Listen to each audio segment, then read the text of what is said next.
Okay, Kristen from the Harmony House is joining us. The Harmony House is a domestic violence shelter serving folks here in Greene County who need help. We got to talk about this Gabby Petito documentary because I watched it and I was like, walk me through your thoughts, Kristen, because I know you watch this as well as you're Mhm. viewing. I think it's like three episodes. It's not Yeah. that long. Walk me through what you see as somebody who works with folks in the domestic violence area. Yeah. So watching this documentary, being a person in the field, I was able to pick up on the red flags immediately, Mm. where the relationship moved really fast. They weren't together very long before he wanted to propose to her. He wanted her to move down to Florida. Her family's in New York. That's a considerable difference or distance. Um, and it just the way that he started to control her in when they were in the documentary, they show like text exchanges between the two, and he's always making her feel bad about what she's doing or trying to paint her friends in a bad light, like I can't believe Yeah, you're hanging. it talks Yeah, like, about like where she was like needed money, she got a job at Taco Bell, and he was just ragging on him. yes, and he's like, the people you're hanging out with are just bad influences and you shouldn't be hanging out with them. And what that is he's isolating her. So, she's now living in Florida, so she's already isolated from her family in New York or on the East Coast. And then now the friends that she did get down in Florida, now he's isolating them from her or from her from them. Mm. And so it comes to a point where like he is her only support. Like she doesn't have anyone else that she can talk to. And in the documentary, there was one friend that they interviewed that Gabby had regular contact with and got to see Gabby like in person react to those like text exchange where he's just really going in on her and her friends, and how Gabby would just break down and she just couldn't be herself. Something else that was so crazy was how Brian would essentially like make her his only source of happiness, it seemed like in the text messages Right. exchange. Again, we're talking about the Gabby Petito documentary that's on Netflix right now. And she would have to just constantly console him and saying like, no, I love you, I want you to be happy, I'm so sad that you're sad.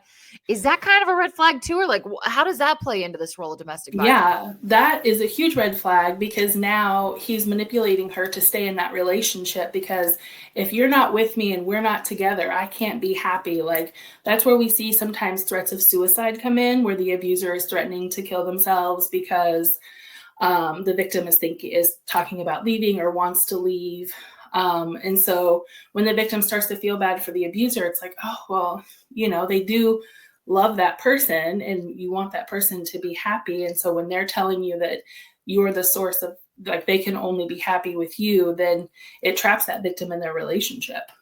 Okay, definitely a good documentary to watch. A lot of things you're going to see that kind of bring light to what domestic violence is. Of course, Kristen from the Harmony House is here joining us. Of course, the Purple Party. It's at the Oasis this year, isn't it? Yes, it's at the Oasis. This is our 10th year of hosting the Purple Party, and it is a great 80s celebration where you can get together with your friends and come out to the event and help raise awareness and money for our cause of fighting domestic violence. It is on Thursday this year. It's always usually been on a Tuesday, but this year it's Thursday, April 3rd. Tickets are on sale now. So if you go to myharmonyhouse.org, there's a tab, Purple Party 2025. You can click on that. You can buy individual tickets, table tickets, and learn more about the event and all the different activities that we'll have that night. And the Purple Party, I've attended it before. It is a lot of fun. Like, put on your 80s gear, get ready to rock the night away. And then, of course, they're going to be benefiting such a great cause, the Harmony House here in Greene County. Have you continued to see a need in Greene County when it comes to domestic violence resources and people coming to you needing help? Yes, absolutely. We could probably build 10 shelters and still not have enough beds for folks who need services. So we are providing a very vital resource in the community for folks who need emergency shelter, or maybe they don't need shelter, but they still need additional resources and support. We can still help folks in that way too. Okay, it's been a few weeks, but it is the dress, I guess, question mark, seen around the world. We're talking about Kanye West and his wife at the Grammys. Kristen is here with the Harmony House. The dress it's complete, it's sheer. It's 100% sheer. Kristen, it was Right. something that really alarmed me is he obviously told her to take off this big black fur coat she's wearing, and she gives him this like look. It's like a do I have to look? And Right. you can kind of see the panic on her face as she's standing there completely nude in front of the paparazzi. Walk me through this.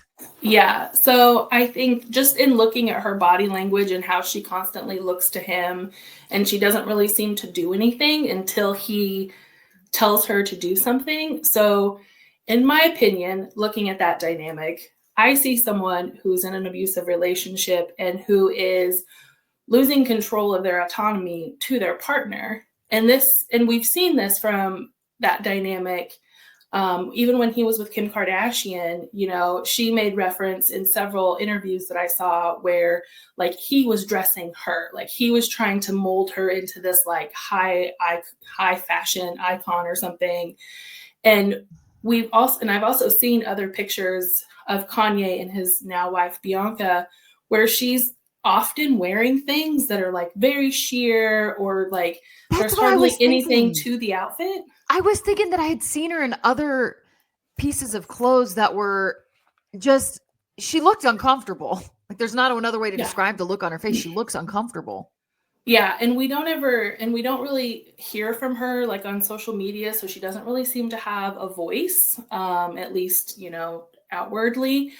And I'm assuming she probably doesn't have one just between the two of them either.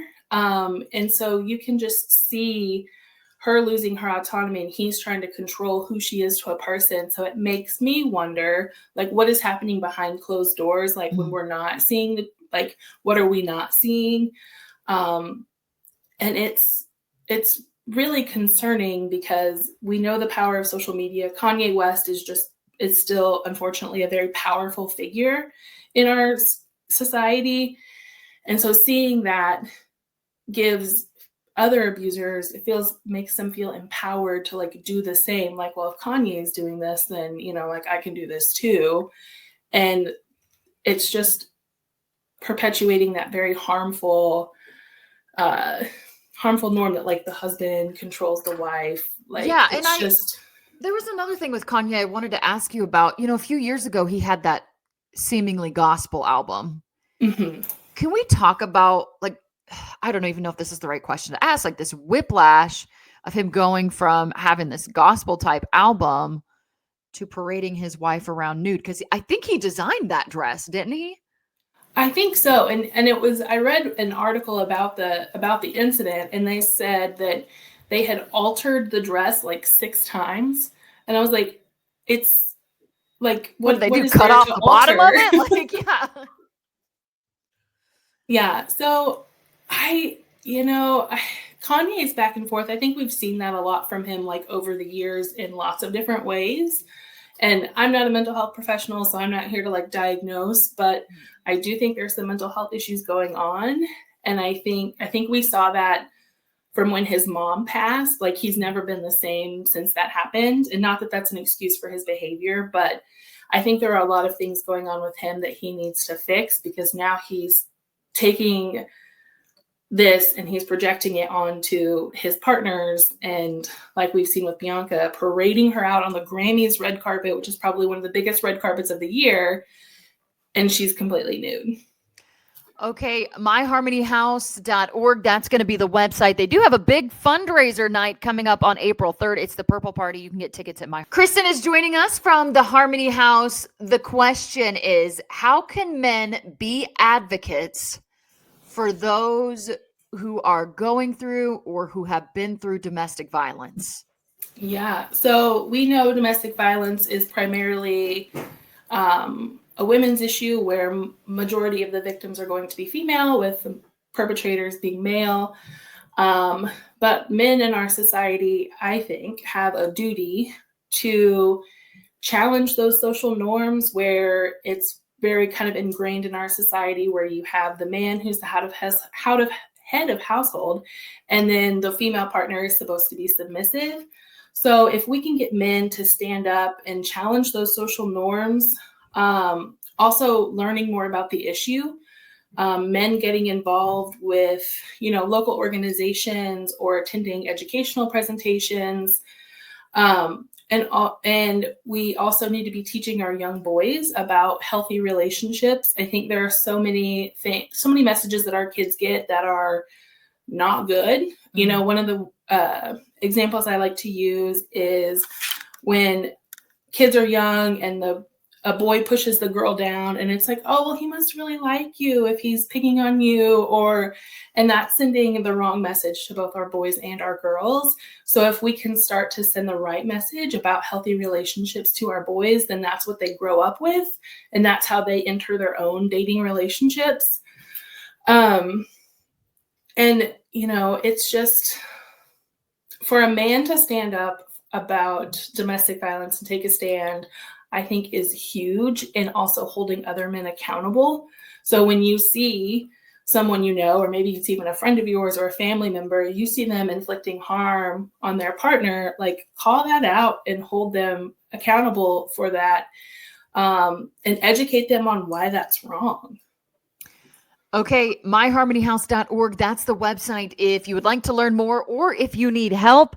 Also, coming up, the Purple Party on April 3rd. That is going to be such a fun night, 80s theme. Come on out. You're going to be there. It is a fundraiser for the Harmony. Okay, Kristen's here from My Harmony House, myharmonyhouse.org. Of course, it is a domestic violence shelter and resource for folks here in Greene County.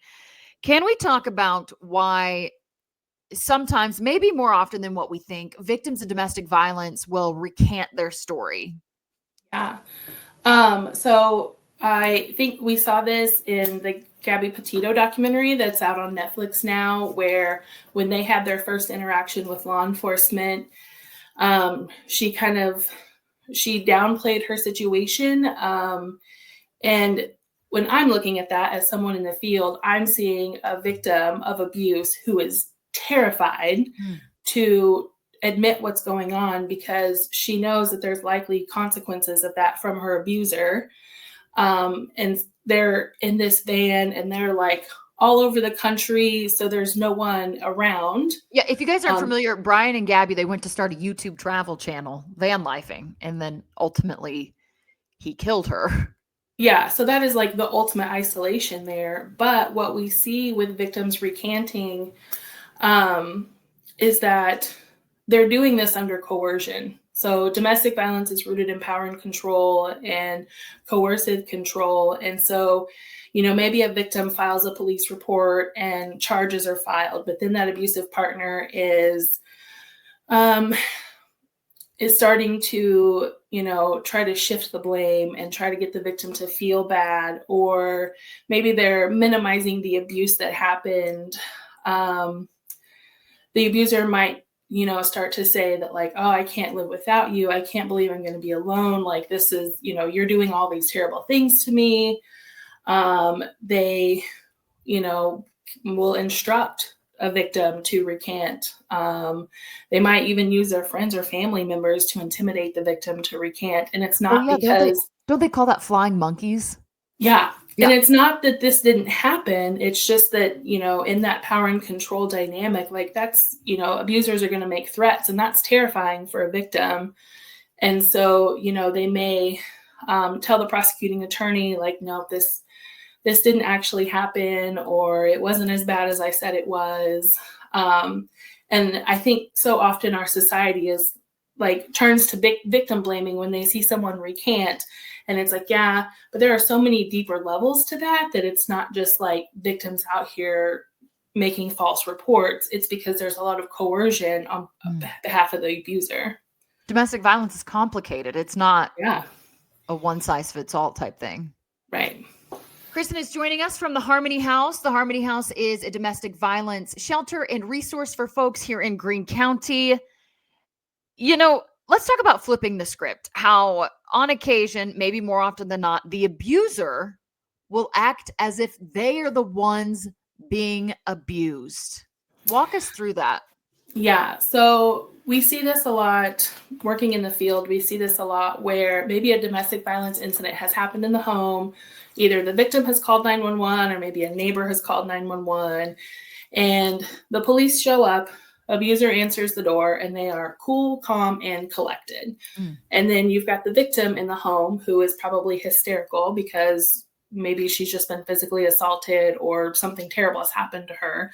And she's reacting as someone would in that situation. And so, from the police perspective or an outsider's perspective, it looks like the script, right? Like it looks like the person who's hysterical is the abuser, or they may also see marks on the perpetrator. Mm-hmm. And maybe it's defensive marks because the victim was trying to fight them off. But the marks on the victim haven't shown up yet. So again, you kind of have, if looking at this from the outside, it looks like the abuser is the abused and the victim is the abuser. But that speaks to how manipulative abusers can be, because they can turn it on and off, right? So they were physically assaulting their victim. They were angry. They were, not calm, cool, and collected, but they know the police are showing up. So now they can switch it. They can switch that off. And now it looks like, and that's where we see like victims that get arrested sometimes.